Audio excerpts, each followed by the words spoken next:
Bienvenue à la Bible illustrée. Ça faisait un bout que je n'avais pas fait de vidéo. Je vais essayer d'en faire un peu plus durant les prochaines semaines.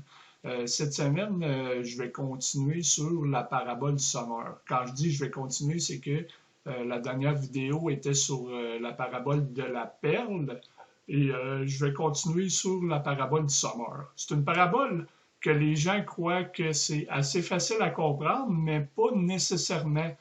Lorsqu'on creuse dans la parole de Dieu par rapport à cette parabole, on découvre beaucoup de cadeaux.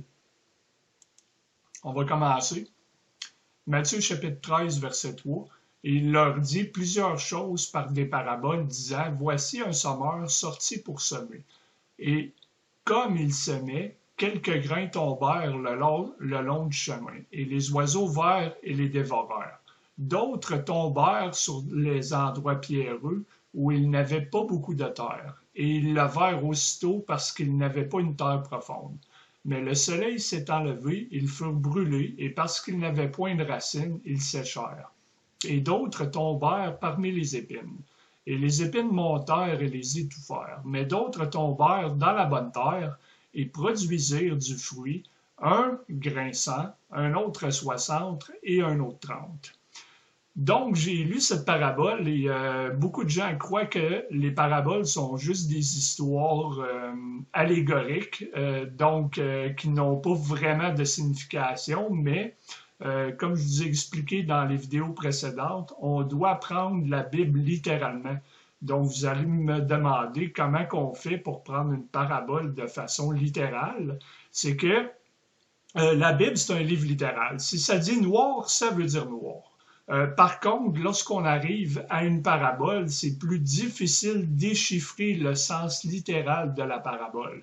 Mais il y a quand même un sens littéral et c'est la Bible qui va nous donner la clé pour interpréter la parabole. La Bible interprète la Bible et non nous autres mêmes avec notre raisonnement humain où certains gens vont dire « Ah, j'ai eu un rêve et le Saint-Esprit m'a déclaré ce que le passage voulait dire. » Non, c'est pas comme ça que tu interprètes la parole de Dieu. Tu l'interprètes avec la Bible et je vais vous montrer comment que cette parabole s'interprète elle-même selon la parole de Dieu. Donc, j'ai lu la parabole. Je vais continuer dans Matthieu chapitre 13, verset 18. Vous donc, entendez la parabole du sommeur. Quand quelqu'un entend la parole du royaume et qu'il ne la comprend point, le malin vient. Ça, c'est l'interprétation que je suis en train de vous lire. Le malin vient et ravit ce qui est semé dans son cœur. C'est celui qui a reçu la semence le long du chemin. Et celui qui a reçu la semence dans des endroits pierreux, c'est celui qui entend la parole et qui la reçoit aussitôt avec joie. Mais il n'a point de racine en lui-même. Il ne dure que pour un temps.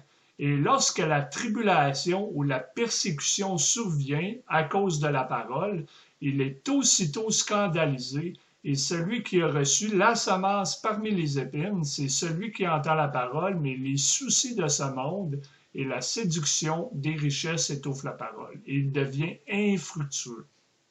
Mais celui qui a reçu la semence dans une bonne terre, c'est celui qui entend la parole et qui la comprend et qui aussi porte du fruit en sorte qu'un grain en produit 100, un autre 60 et un autre 30. Ça, c'est la preuve qu'une parabole a une interprétation littérale. Donc, quand les gens vous diront les paraboles n'ont pas d'interprétation littérale, Jésus-Christ vient nous donner l'interprétation littérale de cette parabole-là.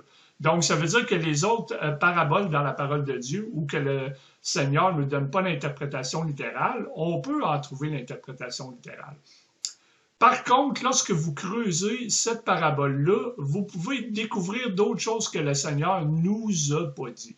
Qu'est-ce qu'on sait présentement? On sait que cette parabole-là, c'est 4 catégories de personnes. La première catégorie de personnes, c'est quelqu'un qui entend la parole et qui la comprend point. C'est celui qui reçoit la parole le long du chemin. Ça, c'est la première catégorie de personnes. La deuxième catégorie de personnes, c'est celui qui reçoit la parole dans des endroits pierreux. La troisième catégorie de personnes, c'est celui qui entend la parole avec les épines. Et la quatrième catégorie de personnes, c'est celui qui entend la parole et qui a la bonne terre. On va voir ce que ces quatre catégories de personnes représentent. Je vous les ai expliquées un petit peu. Le Seigneur nous en donne une petite explication. Et en fouillant dans la parole de Dieu, on peut découvrir d'autres choses.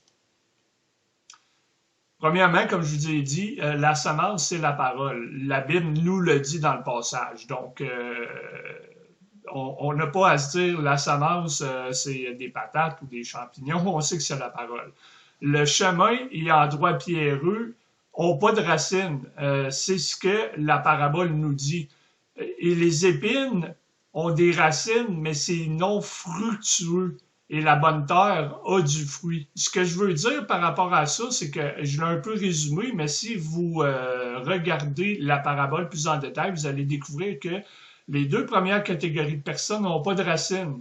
Et les deux dernières catégories de personnes ont des racines. Donc, deux pas de racines et deux avec des racines. Donc, dans la parabole, on voit qu'il y a un sommeur. Je vais revenir à la racine un peu plus loin.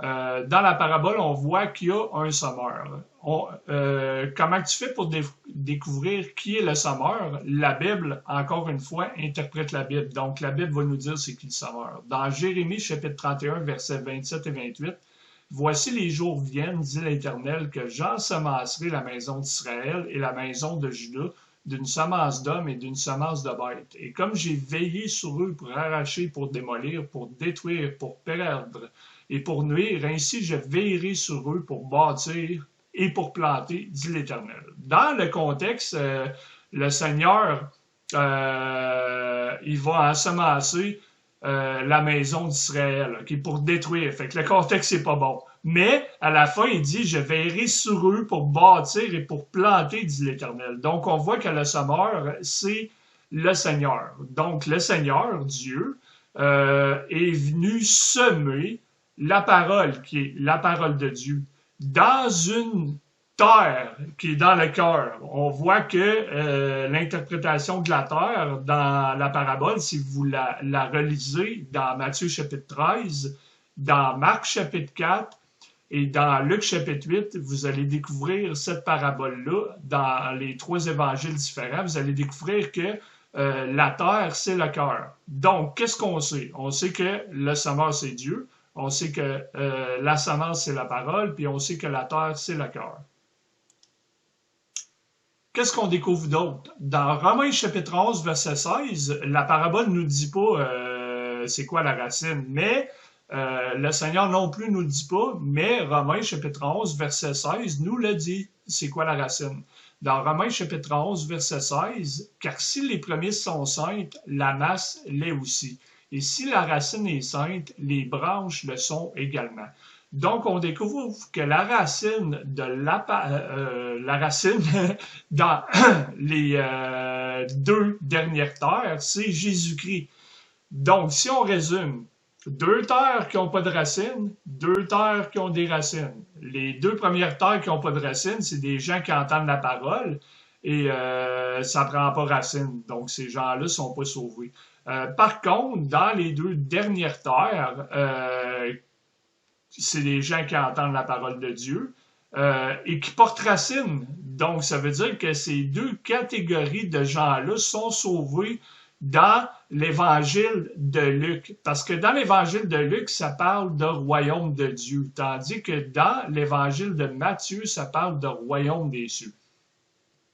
Si vous ne savez pas la différence entre le royaume de Dieu et le royaume des cieux, je vous inviterai à aller voir ma vidéo sur Royaume des cieux et Royaume de Dieu parce qu'il y a beaucoup de similarités, mais sont différents. Mais pour faire un petit résumé pour que vous compreniez, le Royaume des cieux, c'est visible. Ça va être sur terre durant le millénium. Donc, Christ va régner sur terre en tant que roi des rois, seigneur des seigneurs. Et le Royaume des cieux va être présent sur terre. Tandis que le Royaume de Dieu, c'est invisible. C'est lorsque tu acceptes Jésus-Christ comme ton sauveur. Donc, je crois que Matthieu chapitre 13 va s'appliquer aux Juifs parce que ça parle du royaume des cieux. On ne voit pas d'église dans Matthieu.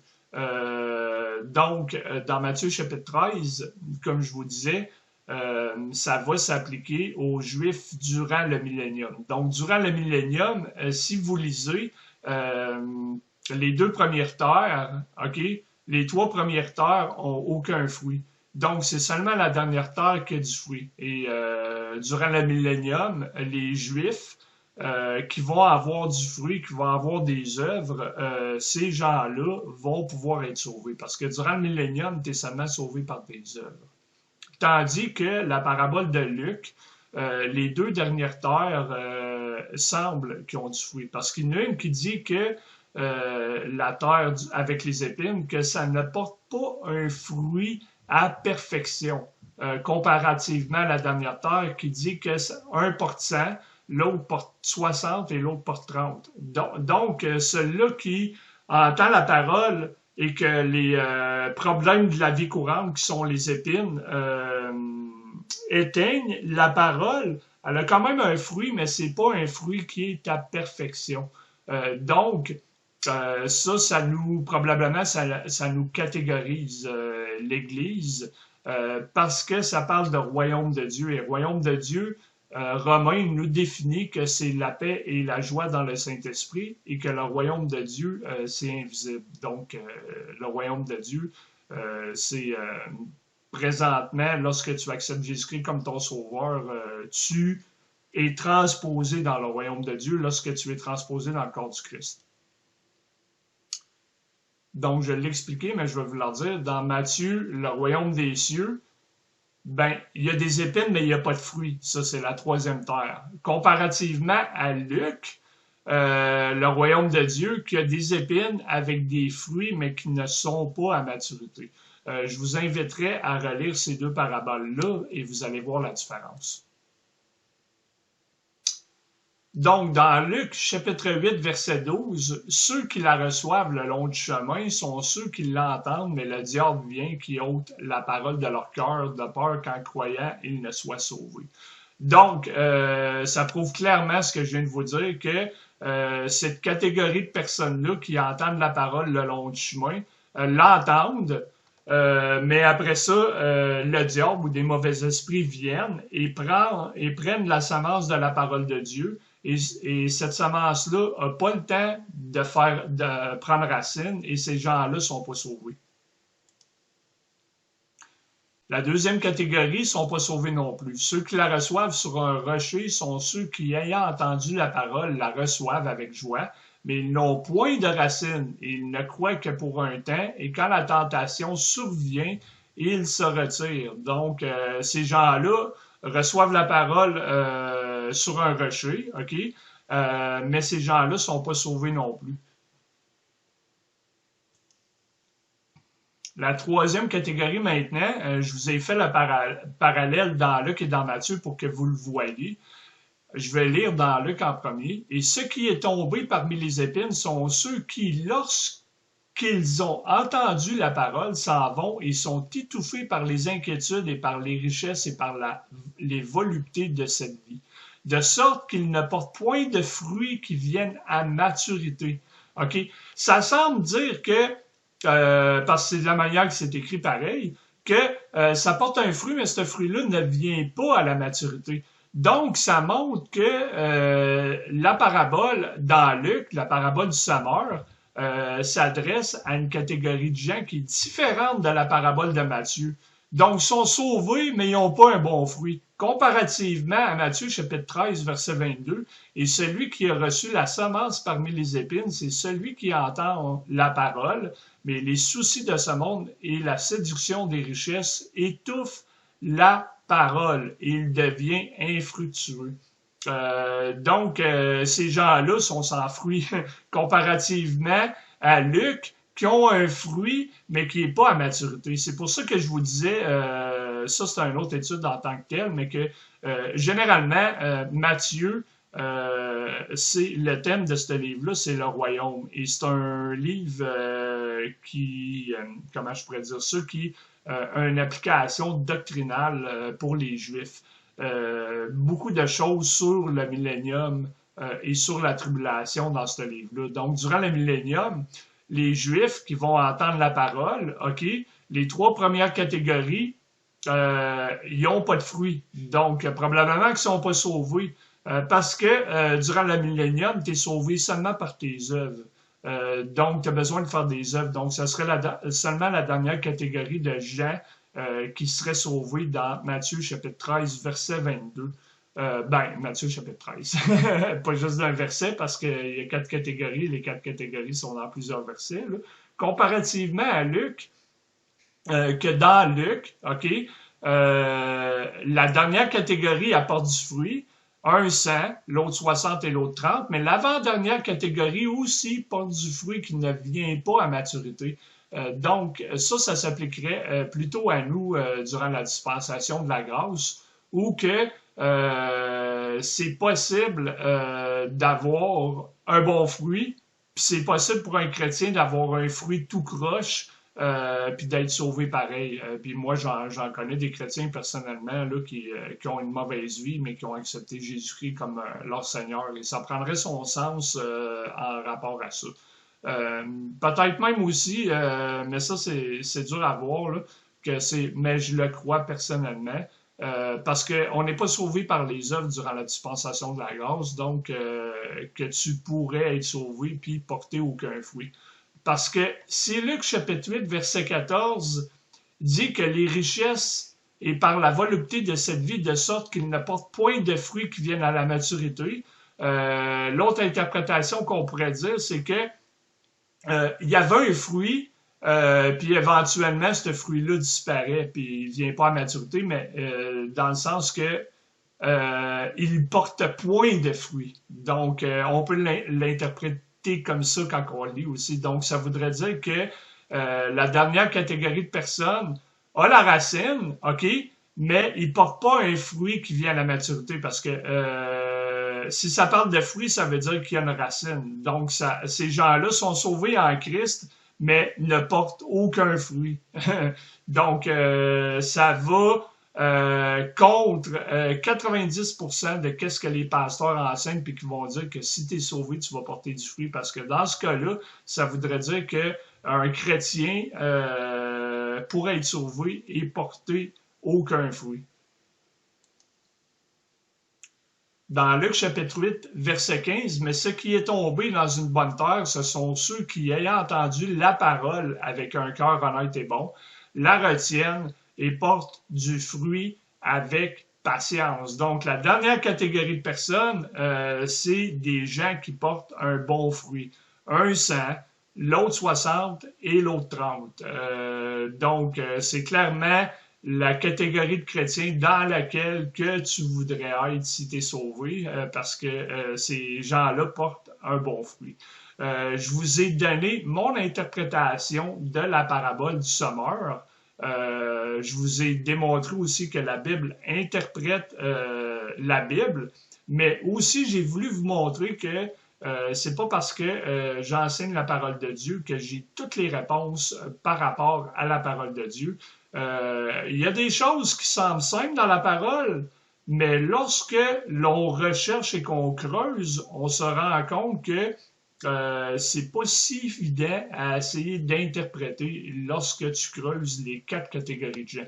Mais je pense que c'est la meilleure réponse que je peux vous donner par rapport à ça. Et je pense que je ne suis pas trop loin de la vérité non plus par rapport à ça, parce que lorsque tu essaies d'interpréter la Bible avec la Bible, tu vas toujours pas être à la vérité à 100% parce qu'on est tous des pécheurs, mais c'est la meilleure méthode pour interpréter la parole de Dieu. Je vous souhaite une bonne semaine.